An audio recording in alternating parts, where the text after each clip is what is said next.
जगदीश प्रसाद जी, आपको पार्टी बनाने की क्या जरूरत पड़ी जब भारत देश के अंदर सैकड़ों पार्टी हैं, सब बहुजन का नाम लेते हैं, दलितों का नाम लेते हैं, फिर वही ढर्रा पे चल बसते हैं जो आपने पौन घंटे के अंदर सारी बातें कही हैं। तो क्या जरूरत पड़ी आपको पार्टी बनाने की? इसीलिए पटी कि आप देखिए, मैंने बहुजनों में लालू जी को देखा, नीतीश जी को देखा, मायावती जी को देखा, मुलायम सिंह जी को देखा।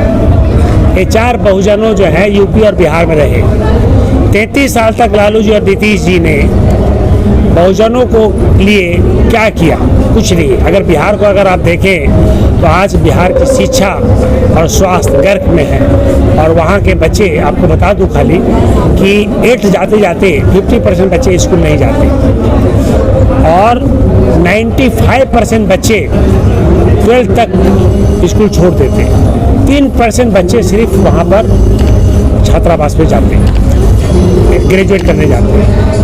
और आप देखिएगा जितनी भी स्कूल वहाँ है बिहार में, मैं वहाँ करीब 28 जिलों में, 38 जिला है वहाँ पर, 28 जिलों में मैंने स्कूल का भ्रमण किया।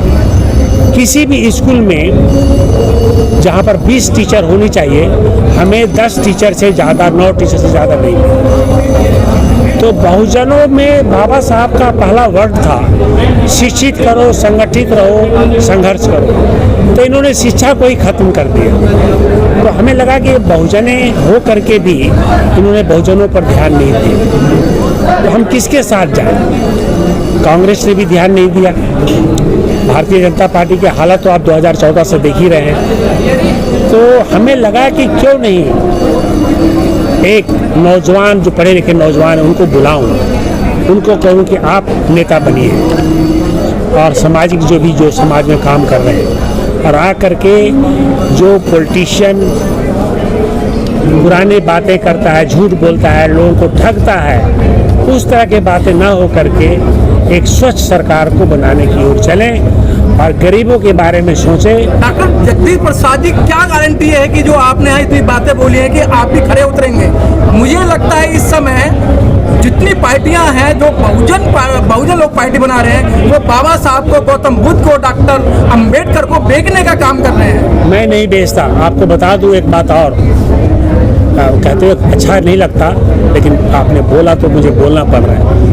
मैंने बाबा साहब का किताब पढ़ा ही नहीं। बाबा साहब की किताब मैं जब रिटायर कर गया, और जब 2014 के बाद बीजेपी सरकार, एनडीए सरकार गड़बड़ करने लगी, तो मुझे लगा कि ये सब देखना चाहिए क्या चीज़ें हैं। तो मैं इसलिए नहीं काम कर रहा हूँ कि मैंने बाबा साहब का किताब पढ़ा हो। ये मेरी अपनी इच्छा है, क्योंकि मैं सोचता हूँ कि लाइफ, ज़िंदगी एक ही है। आखिर में मुझे जो बनना था मैं बन गया, डॉक्टर बन गया, कॉलेज का प्रिंसिपल रहा, भारत का डायरेक्टर जनरल सबसे लंबे समय तक रहा। तो मुझे अब ज़िंदगी में क्या चाहिए? मेरी 2 बेटियां हैं, एक हार्ट सर्जन, एक गायनिकोलॉजिस्ट, एक इंग्लैंड में है, एक यहाँ है। वाइफ मेरी पढ़ी लिखी डॉक्टर है, डायरेक्टर रही, डीन रही। मुझे अब क्या करना है? इस शरीर को क्या करना है? मैंने कहा क्यों नहीं शरीर को अपने बच्चों के लिए, जिस परिवार में हम आए हैं, उस परिवार के लिए जब तक जिंदा है कर सके।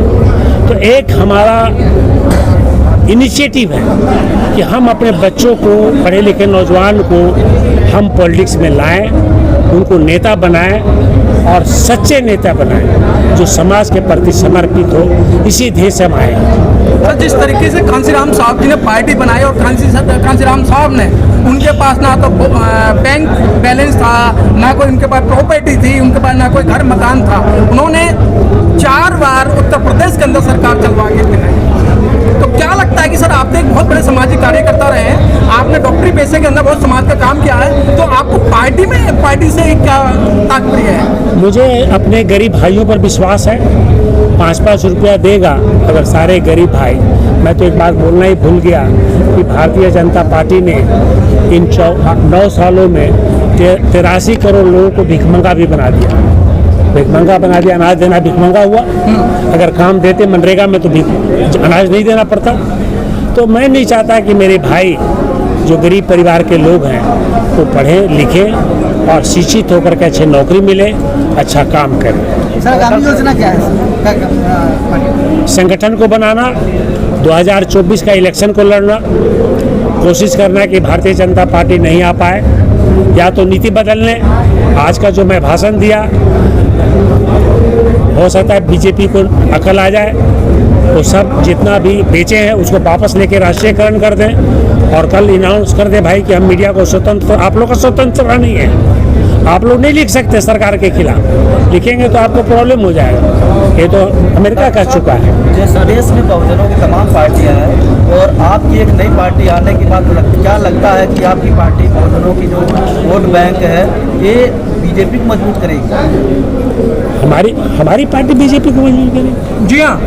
हमारी पार्टी क्यों करेगी? कि सर जितनी पार्टियां बननी है सिर्फ बहुजनों के वोट काटने के लिए तो बनना ही है।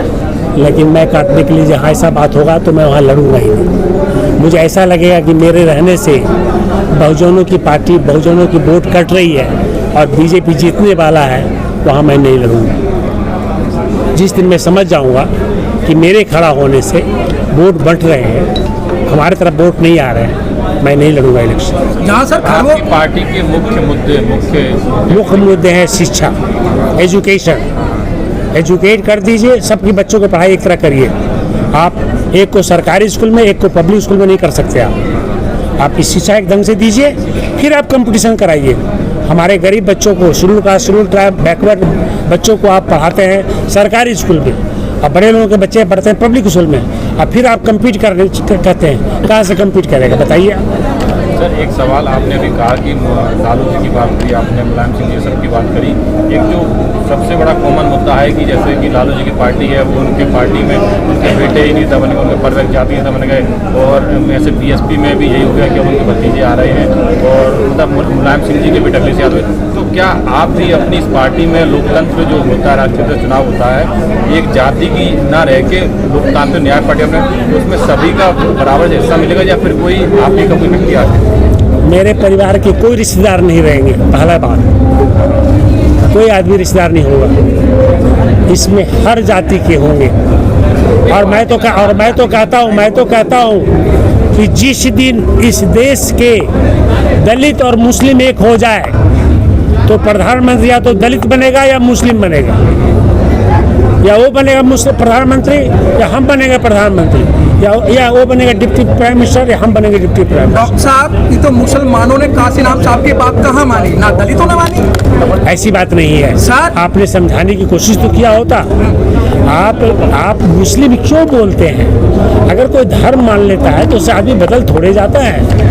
मैं तो यही तो बताना चाहता हूँ दलित आपको। मुस्लिम करो विचार, कब तक सहोगे अत्याचार? कांसी राम साहब ने सर 96 में, कांसी राम की सोच क्या थी मैं उस पर कमेंट नहीं करना चाहता। हर आदमी की अपनी अपनी सोच होती है, मैं उस पर क्यों कमेंट करूं? मैंने सुना हूं, मैं उन पर कमेंट करना चाहता हूं। बड़े आदमी हैं, हमारे पूजनीय हैं, इसलिए मैं अगर माँ बाप गलती भी कर दे तो हम अपने बाबूजी के सामने नहीं बोलते थे।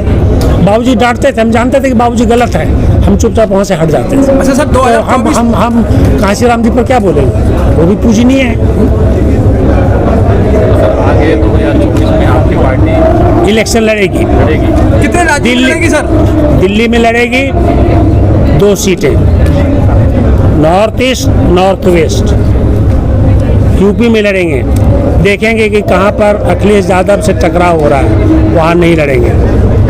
लगेगा कि अखिलेश यादव जीतने वाले हैं और मेरे लड़ने से वो हार जाएंगे, मैं नहीं लड़ूंगा। ठीक है, जहाँ मैं चाहूँगा कि तेजस्वी का ज़्यादा वेटेज है बीजेपी को हराने में, और मैं अगर चला जाऊँगा तो तेजस्वी हार जाएगा, मैं नहीं लड़ूंगा। मेरा पर्पस है बीजेपी को हराना, जो संविधान के साथ खिलवाड़ कर रहा है, जो प्रजातंत्र को अंडरमाइन कर रहा है, जो रूल ऑफ द लॉ को अंडरमाइन कर रहा है। अरे मैं नहीं बोल रहा हूँ, सुप्रीम कोर्ट भी कह रहे हैं, समझे कि नहीं? देश को बेच रहे हैं, देश को बेचने से बचा। अरे भैया, सब कुछ बेच देंगे तो आप किस चीज़ का मंत्री रहिएगा, किस चीज़ का प्रधानमंत्री रहिएगा? कहाँ से पैसा लाइएगा कल्याणकारी काम करने के लिए? सब कुछ बिक जाएगा तो कहाँ से लाइएगा बताइए ना।